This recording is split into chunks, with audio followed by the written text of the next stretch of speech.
Hey, what's up guys? Tony here, and what you're watching is some iRacing. And if you've been a long time subscriber, you know that I used to post some Gran Turismo 5 gameplay on my channel. That was pretty much, it was a Call of Duty Black Ops, MLB, and Gran Turismo 5 channel pretty much at the inception. And so it's been a while since I've been actually gotten back to my racing roots. And Robin and Andy, two guys that I've been playing Battlefield with for the last, I don't know, year and a half now. And I've known Robin a little longer because he's been a long time subscriber of mine. But they both participate in something called iRacing. And I told them whenever I got a gaming PC, I would look into iRacing because I picked up a racing wheel. I think it's a Logitech G25 a while back when I traded in my Xbox. They gave me so much credit that I was just like, I'm gonna pick up a racing wheel because I've always wanted one. And so that's what I did. I picked up the racing wheel, and it was last week I told Robin that I'd set up a racing wheel, I'd set up iRacing, and I'd try it out with them. And so Saturday night I went to bed really early. It was like 10 o'clock, and I woke up around 3 o'clock in the morning. So Friday night and then into Saturday morning. So I woke up like at 3 o'clock in the morning and I was like, you know what, I'm going to set this thing up. And I did, and I got some races in. And so what you're watching is a practice session on the Lime Rock course. It's the very first course that you're going to race if you ever get into iRacing, or if you have raced iRacing, you'll recognize it. And I figured that I would fare like shit, you know. I was surprised that I didn't spin out as much as I did. I mean, I did my fair share of spinning out, but it wasn't as bad as I thought. And I mean, there were some times where it got pretty brutal, I'll be honest. But the highlight now of this weekend and of this entire experience was just about, I don't know, 10-15 minutes ago.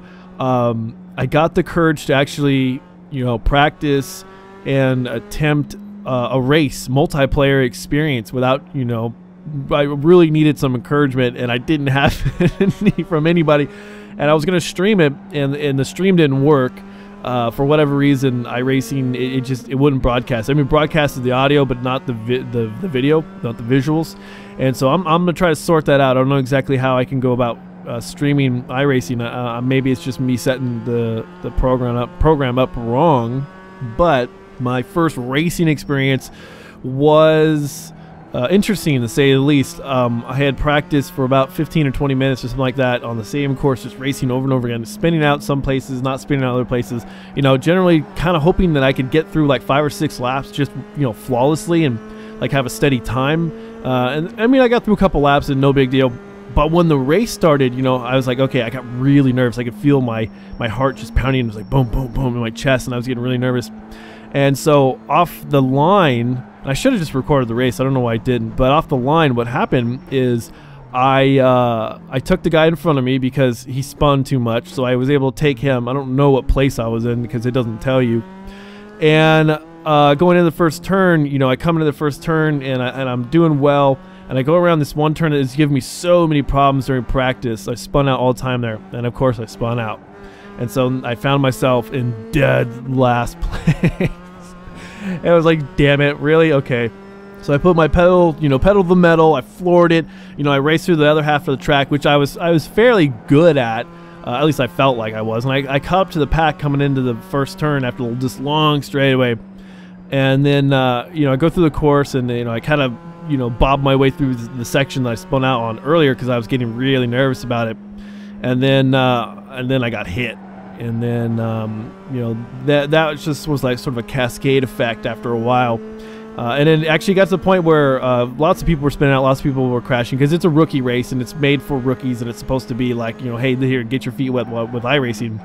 And so the worst part is this guy, there's this turn. It's kind of, you go through this sort of an S-curve area, and you go straight, and then there's a right-hand turn that goes uphill. Well, there's this guy, he was in a white car, and he was just hauling ass, and I was hauling ass, and he's closing on me. And we get up to the turn, and there's a brake. You have to hit the brakes for a second, go into the turn. So I go hit on the brakes, and bam, he smashes into me and spins me out. And he goes and spins out too. And I'm just like, what the fuck are you doing, man? You can't pass right here. I didn't say that because there's a chat, and I didn't even think to like put it in there. I'm like, thanks for ramming me, jackass. But I didn't. But anyways, what ended up happening is like my car got really damaged, and I sat for like 2.5 minutes. You have to wait for your car to get fixed.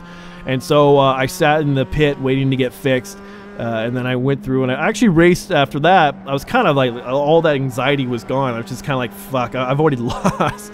So I just raced, and I finished. I actually didn't even get a chance to finish because on lap 10 out of 20, it was a 20-lap race.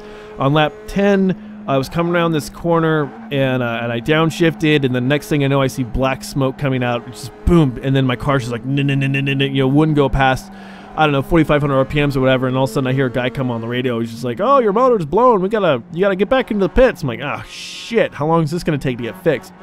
So I walk my ass back to the pits, doing no more than like 70 miles an hour, and it's like, "Oh yeah, too much damage. Your race is done." I was like, "No! Oh shit!" So I'm gonna have to try again. I want to try again like every day. I want to try at least one race and just see if I can get better, because this is an experience. Like, this whole experience is what I was talking about in the last video about, experiences. This is a different experience.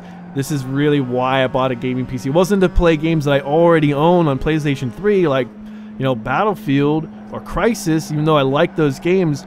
What I'm drawn to are games like this and War Thunder, and games that I cannot play on a console. And it gives me entirely new experience, because, I mean, this is a race simulator. This is, apparently, it's like a legit racing simulator that pros use. So I found myself going, oh my gosh, this is exactly what I'm looking for. It's so challenging. It keeps you engaged the entire time. I mean, you cannot let up for a second. When you play Gran Turismo, you can kind of just be like, drift off to La La Land or whatever, and you can just sort of make your way through the course. This is like, you have to be heads up racing the whole time. Even the straightaways, you got to be paying attention to what's going on. So it was a totally exhilarating experience, and I really can't wait to get more into this. So it's interesting that I found games that are like I said, they're games that I can't play on console, that I'm finding to be just exactly what I'm looking for the gaming PC that I have now put together. So anyways, guys, hopefully I'll bring more of this to you guys. This is more of this kind of content. Hopefully you guys enjoy it. I know the Stig's going to like it, and it'll be interesting to see what he has to say about my driving. So anyways, guys, thanks for watching. Thanks for subscribing, and I'll talk to you guys later.